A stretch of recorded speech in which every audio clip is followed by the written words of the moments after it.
Today I'm going to show you a couple tips and a few things to do on how to get a leash on your dog. I know that sounds really goofy, but there's situations where some dogs are super fearful or maybe they're very, very aggressive. And if you can't get a leash on that dog, you can't do anything. You can't have any breakthroughs. There's no momentum. There's no movement. That dog will stay stuck. This is what it looks like. If you're working with a fearful dog, always get low to the ground. Your body pressure standing up, that's too much for them. That's going to push them away. They're going to back up and scatter. Get as low to the ground as possible and have food with you.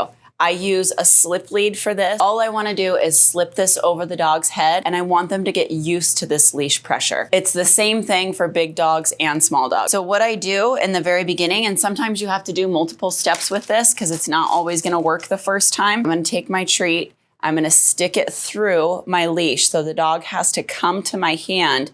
As soon as they come and get that treat, I'm going to slip this over their head. This is what it looks like. And obviously she's going to sit still because she's trained. I would have the food. She'd go to get it and I'd slip it right over her head. Just like that. With a fearful dog that isn't used to this, when they see this hand coming for their head, they're going to freak out. It's not always that simple. Sometimes you have to give it a few times. Truthfully, the lower you get to the ground, the easier it is. This video was meant for your own dogs, but if you're in rescue, which I am, there's been times where I've laid flat on my back because it took so much pressure off. The dog came up to me after I laid flat on my back because they were interested. They were interested in me and they weren't scared of, and it allowed me to let the dog sniff me, and then I was able just to slip a leash over their head. Once you get a leash on your scared dog, the second you get this on them, they're going to start panicking. They're going to start spinning. They're going to start pulling away from this. If that panic starts to happen and you're still sitting down, just hold on to the leash. Don't fight and pull them and try and get them to walk with you.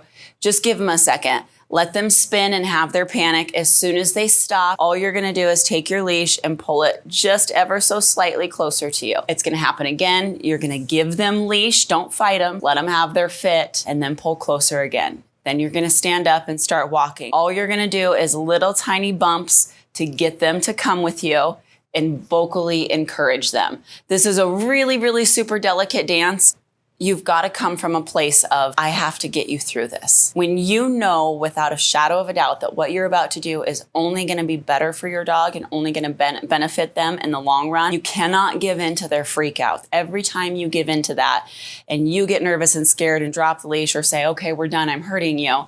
Every time you do that, that dog has learned that when they throw that fit, the pressure goes away and they win. I worked with a client recently. They rescued a dog and they had had the dog for 7 months. In that 7-month time span, they could not get a leash on the dog. The dog was absolutely petrified of the dad. She would come around the mom, but the second she reached out for her, she would take off and run. They were about to have a baby. They just didn't think this dog was the right fit. They were heartbroken because they loved her, but they couldn't help her and they didn't know what else to do. This dog stayed stuck for 7 months. So I did exactly what I'm showing you with this. I got a slip lead on her. And for 30 minutes, all I did was walk around their kitchen table and I'd bump and back off. I'd pull and back off. And the first 20 minutes, she reared up and she panicked and she rolled. And every time she did, I'd give her a minute, I'd give her a couple seconds, and then I'd start bumping the leash again. The reason was I was telling her, I know you're scared, I know you're panicked, but when you do that, I'm not going to fight you, but I'm not going to go away either. We are going to get through this. And I came from a place of, if I don't fix this today, these people are not going to keep this dog. If this dog goes to a shelter, she might not make it out because they just don't keep fearful dogs. She was so scared. That little dog pooped 3 times during that appointment. I know it scared the parents. I know they were nervous about it.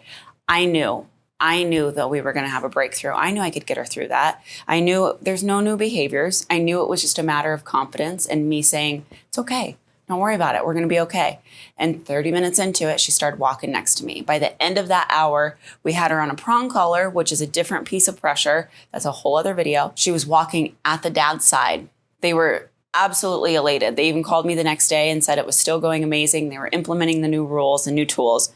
Everything went well. The next piece, the dog is highly aggressive where you can't even come near them with a leash. you've got to desensitize them to the leash. Depending on the severity of aggression, if you're able to come in proximity of them, anytime you feed them, you must have your leash with you. You have to reward them for acknowledging the leash, for sniffing it, for coming anywhere close to it. If it even touches their paw, it's a reward. Every single time that they act like this is not a big deal, you give them their food. So that's where you can use their daily food, so you're not just stuffing them full of treats all day. Every time that dog looked at the leash, I gave him food. He got to the point where he started sniffing the leash. Good job, I'd give him a reward. Over and over and over. And then I started opening it up, and then I'd put his food right in the middle and do one of those. Good job. Didn't try to get it on him. Stick it in the middle. Good job. Until I was able to get a leash all the way over the dog's head. It took 2 weeks. If that dog is food aggressive, that is not gonna be a good idea, because if you're fucking around with a leash and you're putting food on the floor and that dog is gonna protect its food, it's gonna turn around and bite you. Do not do that. If that's the case, you've gotta stay in control of the food. So don't drop the food on the ground. The food has to stay in your hand. Lastly, just take your time. There's a lot of components to this. You've just got to take it slow with these dogs if they're fearful or aggressive. All right, you guys, that's it. If this video was helpful for you, give it a thumbs up. And if you haven't already, subscribe to the channel. If you've gotten to this point and you've been able to get a leash on your dog, the next videos up in this queue are how to actually walk your dog on a leash. So if you need help with that part, click on those videos. Remember, guys, if you want a better dog, you've got to be a better you. I'll see you guys in the next video.